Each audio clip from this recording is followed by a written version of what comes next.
Hey y'all, it's Natalie for A Cherry on Top Crafts, and today I'm working with the August 2023 Cherry Box. So this Cherry Box, you can find a complete unboxing on my channel a few videos back. I'll link it down below.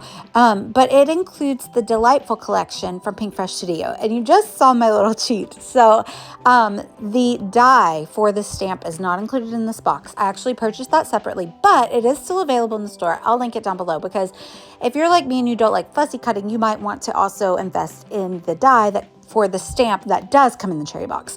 But you could totally fussy cut it yourself as well, and it also works great for a background stamp. So I decided to go with these two like green and blue tinted papers, and I'm going to do the blue stripe down the side on the left, and then I have this photo of me and my husband on the boat, and his shirt was that really cool like teal color that matched really well. So next I decided to start stamping. So I get some bright white cardstock and I pull out the stamp, which is called Happy Dance, and it goes with the Delightful collection. And I'm going to use my stamping pad because I'm going to use Distress Oxides, and I want to get like a really good image here. So I'm kind of trying to match my Distress Oxides to the colors in the collection, which are very well indicated on the Puffy Alphas. And so Distress Oxides blend into one another really beautifully. So I'm just kind of using 3 different colors on the stamp. So I kind of make some variegated florals to include on the page. So you can just see I'm just kind of sticking them all down on the stamp. And then I use a little blending brush to kind of soften up the edges so there's no harsh lines from where one color goes into another. And then I will kind of do that twice every time I stamp. And so that's why I like to use a stamping pad or tool, if you will. There's a few of those in the store that you can find if you don't have one yet. I use it a lot, so I definitely recommend a stamping tool if you like to stamp a lot. It helps you be precise and get really good images, especially with these bigger stamps. A lot of times they need to be stamped twice. So for the like tealy turquoise color, I didn't really have the perfect color, so I'm kind of mixing two. I'm mixing Mermaid Lagoon with Lucky Clover. I think it's Lucky Clover. To try and get that like turquoisey teal color. And it's probably not actually perfect, but it's close enough that no one's going to be like, oh, that clashes. But I had a lot of fun making these like variegated gradient rainbow, I don't know what you call them, stamps, like where they kind of the colors flow into one another. So I'm going to stamp 4 of them onto this large piece of white cardstock. I decided to go ahead and chop off the top 2 florals so that I don't like mess anything up before I run them through my die cut machine. I'm also, that little tool on the right is a stamping bug. I do think that Pink Fresh Studio recently came out with something similar. I'm not sure if the store has it. If they do, I'll link it down below. So I'm just finishing up my stamping. Again, this comes in the August Cherry Box. You can subscribe up until July 25th to get the August box. If you subscribe after July 25th, you'll be subscribed for the next month. But this one, you should definitely subscribe because this collection is so beautiful and you get a really good value in the box for all these items. So you get the stamp, you get the chipboard flare, you get 2 packs of ephemera, you get the 12 by 12 paper pack, you get some flat back gems, which you'll see me use later, and you get the Puffy Alphas. I think that's it. I don't know. Check out the unboxing and you can see up close and see, look through the ephemera packs and everything. So there are my stamps that I cheated and I used the die for. And again, I'll link that down below because it does not come in the box, but you can buy it separately. And to me, that helps me stretch my stash more. But if you like fussy cutting, then go for it because the stamp is absolutely gorgeous. So I'm going to hoard my paper, which is why I trimmed down that piece instead of just laying the other strip on top of the full 12 by 12 piece. But I'm just doing a nice little strip of adhesive here on the side, and I'm making sure that when I overlap them that it's not any more than 12 by 12 so I can fit it into a page protector.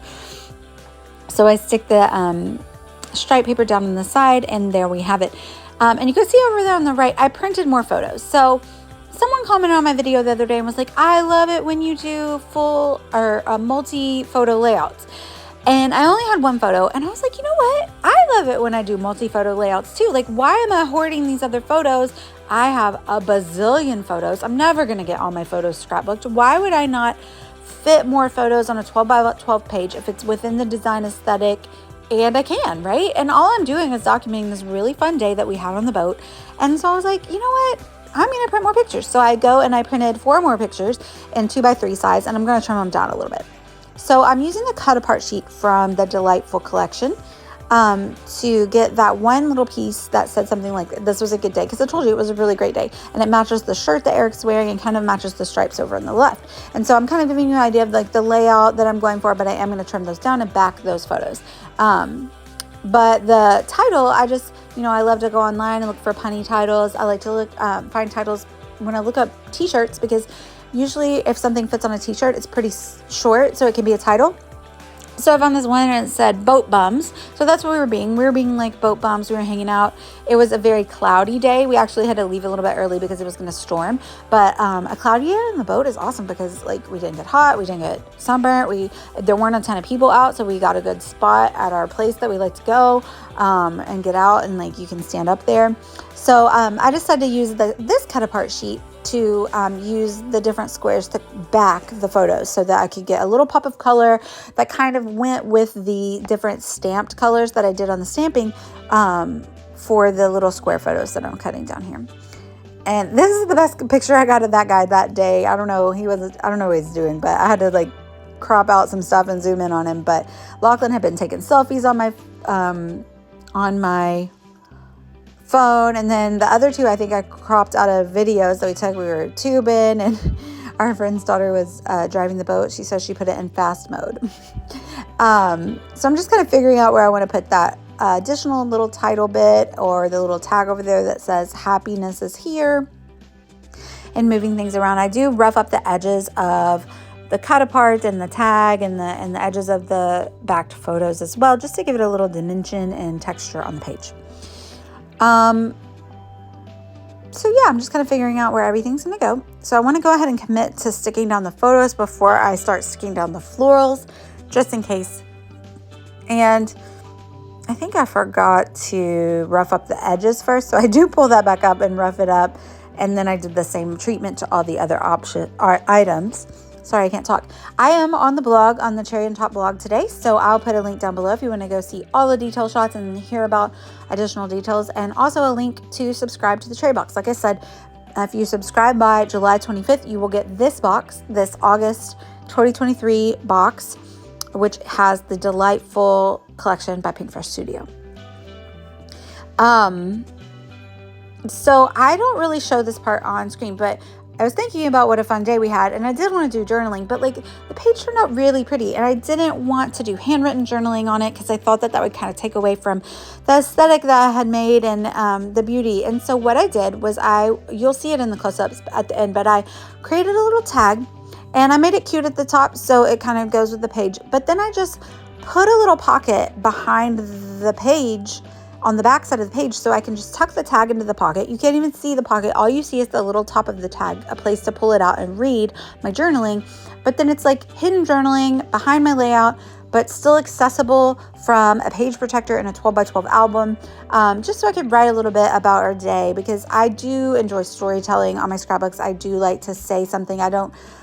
Besides vacation albums, I will make an exception for vacation albums. I don't need to have a story on every vacation album, but almost every other page, I do have some type of journaling or story, because to me, that is what scrapbooking is about. No judgment if that's not what you do, but that's just a way that I like to incorporate journaling on a page without, I don't want to say ruining the look of the page, but without taking away from anything that I have already designed, because it was kind of an afterthought. Like I knew I wanted to journal, but it wasn't important enough that I wanted to incorporate it into the design. And sometimes it is, and sometimes I like to do paper strips, or I'll do handwritten journaling, or I'll make a specific place that I intend to put the journaling. But in this one, I did not. So if you're wondering what the little tag is at the end, I'll make a reel. I'll make a short about it, and you can see a little sneaky of that later on.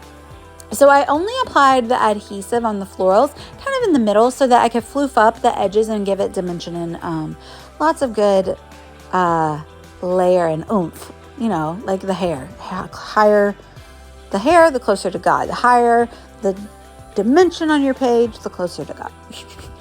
So I am just going through the ephemera pack and the chipboard flares and deciding which ones I want to use and fitting them around the page.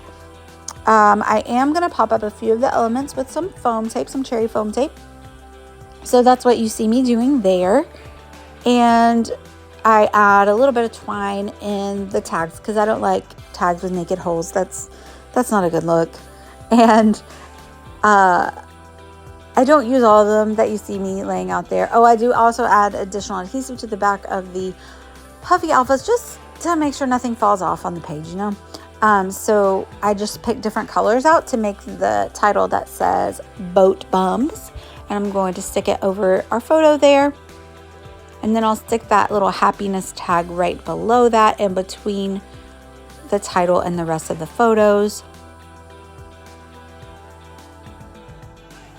There were so many fun elements in this kit to use, and I love it because you can go so far. Like, this kit can stretch so far. I could probably make, I would say, 6 to 8 layouts, possibly more. I don't know if I want to like test it out just because that seems like a lot of pressure. But maybe one day I'll let you know. But I just estimating it. Because I like to do so much mixed media, sometimes I don't really use a ton of pattern paper, you know, so I can make my pattern paper collection packs go pretty far. I could get quite a few pages out of this for sure. But I will say I did cut into 4 12 by 12 papers here. So, I mean, that's a good amount. I think there's 12, so, you know, and I still have some left over. So, yeah, I think 6 to 8 layouts is a good estimate, really. What am I doing? I'm just roughing up more things. I do pull out some of the cardstock butterflies from the ephemera pack, and then they also give you a vellum ephemera pack. So there's butterflies in each. So I like to mix and match those. And they're kind of like the florals where I'll only stick down the middle of them so I can floof up their wings. And so I'll just kind of position them amongst the florals mostly. And I think I put one over there on Eric too, just to kind of make a nice little visual triangle. I can't pick that one up with my fingernails. I actually think I changed the color of that one over there, but I put the little rain cloud flare on there because it was cloudy and it ended up raining and we had to speed on out of there. I'm sure some of the people that did not speed out of 2 Foot where we hang out got a little wet that day. I think it did pour rain. I started using my jewel picker upper here, but these jewels are pointy on top, and so at the end you'll see I'm just using my fingers. I'm like, okay, the jewel picker upper isn't so great for the very pointy topped jewel, but the back of it is flat, so you can put glue on it and it will stick down nicely onto your page. But it was beautiful to add those around the page. I just sprinkled a few, but it just adds really nice little touch to the page, a little sparkle, which I always love. And I didn't have that color blue, so it's really beautiful. There's going to be some still shots, but if you want to see all of them in a lot of detail, go over to the Cherry on Top blog. Like I said, I'm going to throw a bunch of links down in the description below. And if you have any questions, if you need to be enabled to subscribe, just shoot your girl a holler and I will help you out. Thank you guys so much for watching. Let me know if you have any questions. Bye, y'all.